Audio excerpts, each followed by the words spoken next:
coming up. That's a great sweater you got there, Belle. Oh, thank you. At the height of her fame, Belle Gibson had 500,000 downloads on her app. She had a major publisher and she was about to go international. Would you accept that you're a pathological liar? Can we have a minute? Because I'm feeling really belittled. Belle,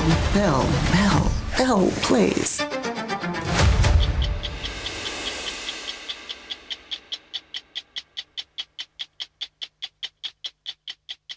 Welcome to the 60 Minutes podcast Extra Minutes. This is my colleague, Sheree, and we're here to talk about Belle Gibson, like a lot of people around the world at the moment. Welcome. Thank you. Do you think 10 years on we'd still be talking about Belle Gibson? I can't believe she's resonating with a whole new audience. My teenage children came home and said, look at this woman on TikTok, Mum. Do you know about her?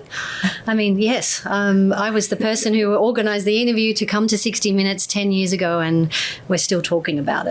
How did you do that? Why would she agree to sit down and face questioning? Look, it wasn't an easy chat, and it happened over a couple of months with Belle, a lot of to and fro. She kept telling me she wanted to go and consult with her team, but in the background, after a while of chatting with her, I realised there was probably no team. She was trying to come to some conclusion as to how she could stop the media frenzy that she had created. And I was telling her that the best thing to do to put a full stop to this would be to speak to you. Yeah, great advice, Sheree. What were you thinking? Well, I thought if she did come forward and she did apologise to right her wrongs and just set the record straight, exactly why she did it, her intentions of, coming clean and doing the right thing, she'd intentionally hurt a lot of people, but she obviously found it too hard to say sorry. Yeah, no, I was only joking when I said great advice. I mean, clearly it is good advice if your intention is to explain why you've made a mistake or to say you didn't mean to mislead, to be honest, to give a rational explanation for the mess that she had created. It's absolutely great advice, but she just didn't manage it, did she? She couldn't. No, and when we finally got to the point of doing the interview in the makeup room, she sort of looked at me to say any tips or tricks when she was about to head into the room to do the interview with you, and they were choice words, but I said, well, my advice is that you should come clean, set the record straight and apologise. I mean, I led her into the room, but she sat there for 2 hours with you. What was your first impression of her? I thought she seemed young, a little bit nervous, but also, she seemed prepared to sit down and talk about it. She was quite soft. She wasn't aggressive or anything. And, I was under strict instructions not to show her my cranky face, just to, let her speak. And I just didn't expect it to unravel quite so much. I just didn't expect there to be no real answers to even the most simple question, like, yeah. Belle, how old are you?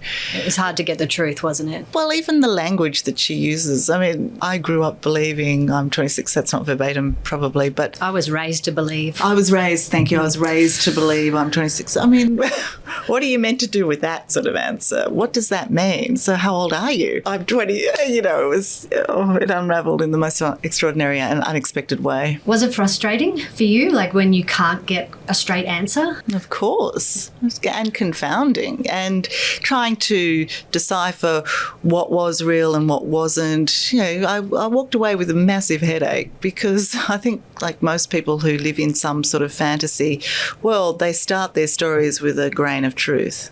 And then I think, that a lot of Belle's responses then went down rabbit holes that made no sense at all. I did feel like she's always came across as a very lovely person, very, as you say, very gentle, but there was a lot of immaturity to her approach to everything, because we know that she was lying from a very young teenage age of 12 or 13 about having cardiac arrest. So she gained a lot of attention by telling lies very early on in the piece before she arrived at the whole pantry. Yeah. I mean, I know, how do you sit down on national television and say, yes, I did this for attention, if that was her reason? I guess, you can't ever expect her to do that. But I still don't. one of the most confounding and confusing interviews, because I still just don't really know what she expected to get out of it. I don't know how those responses, the nonsense answers, were going to lead to the media interest in her stopping. I don't know how that was going to save her career, her wellness world. I don't know what she thought was going to happen. Yeah, well, the motivation to coming to us was to put a full stop to it. But as you say, she could not set the record straight. I mean, even when we got the medical paperwork, we knew she didn't have cancer, but she sat there in front of you and still believed that at the time she did. But she'd also not provided that medical paperwork until after that interview. So we were having this jousting session where none of it made sense. Well, we all knew she didn't have cancer. She admitted she didn't have cancer, but the sticking point was she believed she had cancer. I didn't believe that, but I didn't have any proof that she didn't believe it. She clearly had seen some alternative therapists, and she was sticking to that lie. And we now know it was a lie because, lo and behold, she did supply the medical paperwork that showed that she'd had a 45-minute face-to-face meeting with a doctor. She had it in black and white. She didn't have a brain tumour. She was healthy, and she knew it. She knew it at the time that she agreed to be part of the app project. She knew it before the whole pantry book was written, and she knew it before our interview. It's a shame that she used her lies as evil instead of for good, because she was quite clever.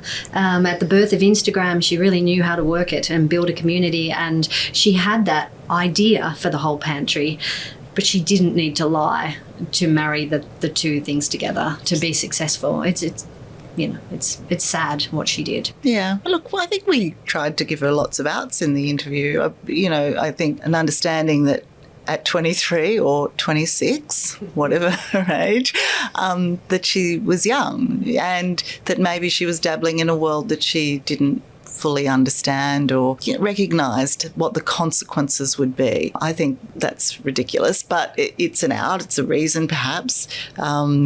Given the significance of what she was doing, that for some people to follow the path she was leading, that she was lying about, could have led to their death earlier than expected, is significant and can't be ignored. But we gave her that out. We gave her, you'll see it when we break at one point, our senior producer, Stephen Taylor, who told me not to give her any angry looks, gets a little Which angry. You didn't. I didn't. No, you didn't. That was me being very contained. Those weird expressions were just frustration ultimately. But, Stephen was the one who got cranky in the end, though he wasn't really cranky. He was really trying to give her good advice, which was, had you supplied the proof, yes, we would be helping you here. If you had evidence that what you're telling me is the truth, this all ends. Yeah. It's easy. It's an easy explanation. I mean, we're bemused that 10 years down the track that we're still talking about it. I wonder how she feels now that there's a Netflix drama with apple cider vinegar. Have you watched it, and what did you think? I have watched it, and I think the acting's amazing, and it's a compelling kind of watch. It probably represents the Belle Gibson story really well, in that it's hard to follow what's true and what isn't. It's really, and we're people who's followed this story, and it's not a factual account of Belle Gibson. It is a fiction. But I think in our own special Dangerous Lies, where we actually piece together the story as we knew it and as it unfolded nearly a decade ago, it shows the steps that led to the Belle Gibson phenomenon, and through the eyes of the people closest to it. Her brother, who was an observer more than anything else, but one of her closest friends who became the whistleblower, the age reporter who broke the story with Bo Donnelly, and did some great journalism. And it is important to remember, it is they did take creative license. It is a drama, because you and I both know that she didn't move to Beverly Hills. We actually interviewed her in Melbourne. She's never left Melbourne. I wish she'd gone to Beverly Hills. Yeah. I liked the house in the series. I could have hung out there for a little while. But we didn't go there. We went to Melbourne. Because a lot of people wonder, where is she now? 10 years on.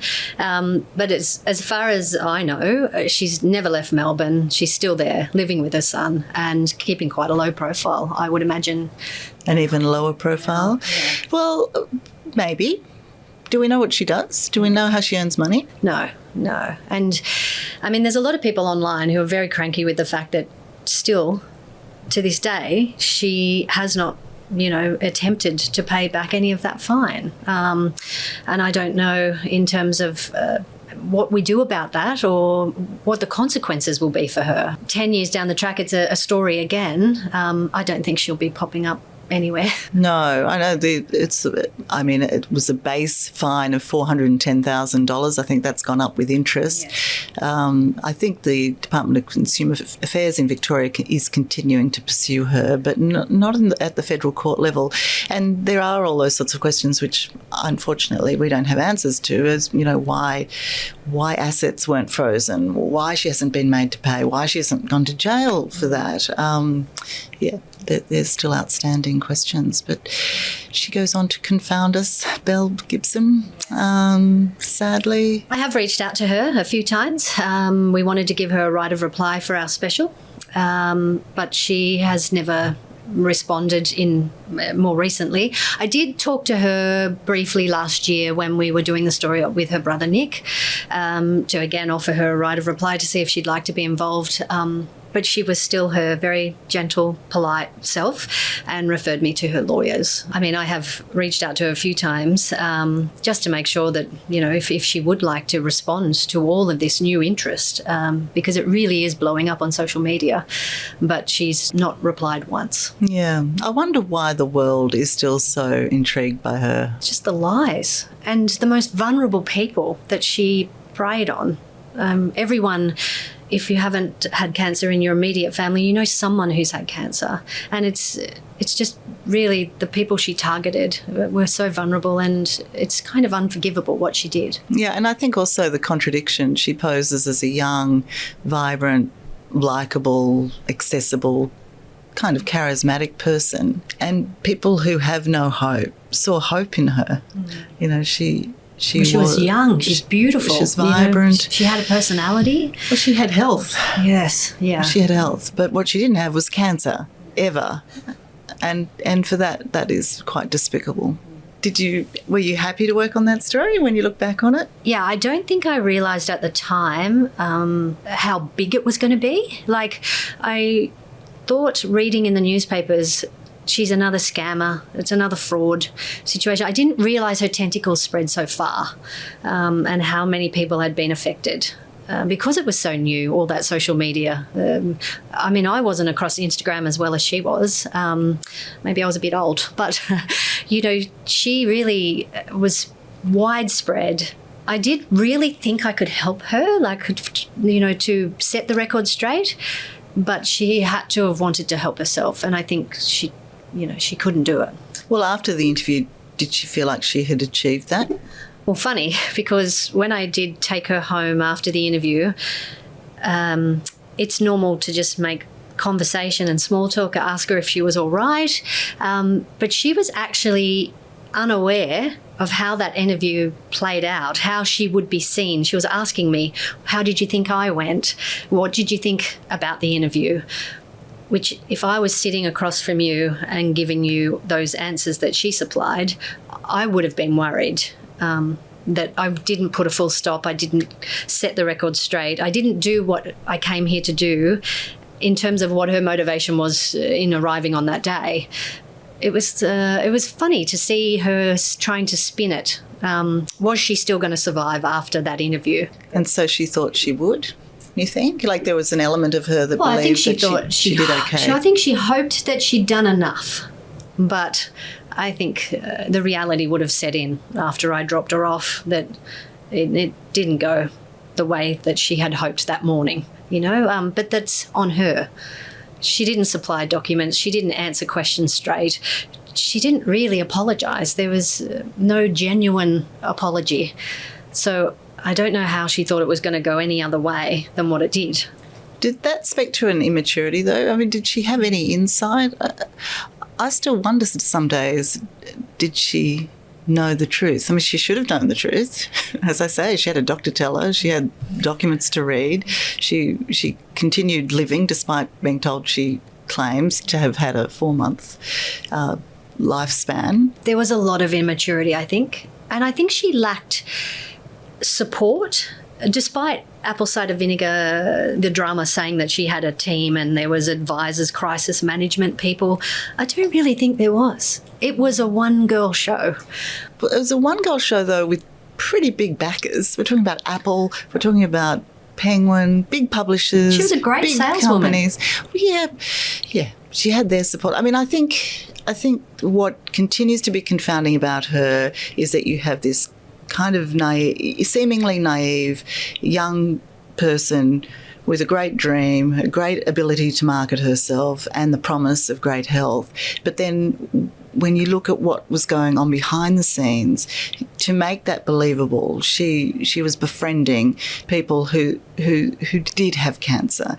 She was learning from them what the symptoms were of their cancer, including that of a young child. She was raising money, promising that money to go to charity, and she did not pass that money on until she was actually asked about it. We cannot blame that on immaturity, and we cannot blame that on just being young and naive. There is a compulsion and an absolute understanding of what she's doing, surely. Well, it goes back to our earlier comment that if only she'd used her amazing entrepreneurship skills for good, not evil, she may have been successful. We may not be sitting here talking about Belle in this light, but she didn't. And I think, yes, there was immaturity in the mix, but I think you're right. I think she knew exactly what she was doing, but it's like when you tell a lie, the rolling stone gathers moss, and it got so big for her that when her world imploded and she sat in front of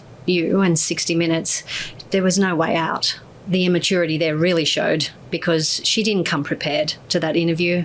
She had the motivation to set the record straight but had no idea how she was going to do it because the lies were too big. They were bigger than her. I wonder where she sits now. Like, I wonder if she would ever come out and explain, not the reasons behind why she did it, but why she did it, because there was motivation there. And was it just greed? Because, as you point out, she had major international brands courting her and offering her trips to San Francisco to be on the Apple Watch and all these types of things. And at 23, wow.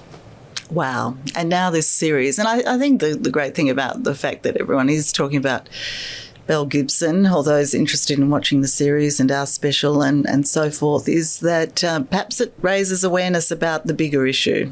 The question these people, question what you're hearing. Don't take it as fact or science. Don't be so gullible. Question your trusting side, which is an awful thing to have to do, but be aware that not everybody out is to achieve good. Not everybody is out to save you, and that you have to look into these things a little more closely. One last question for you. Do you kids now think you're super cool, given that they know your connection to the Belle Gibson story? Oh, I'm very cool. But Sheree Gibson is no relation to Belle Gibson. I just want to set that record straight. Are you sure? How old are you? No, really, how old are you? I was raised. But yeah. So that's our Extra Minutes podcast from 60 Minutes. You can go back and look at our historical interview, the one we've been chatting about, on YouTube or 9Now. Until next time, thank you.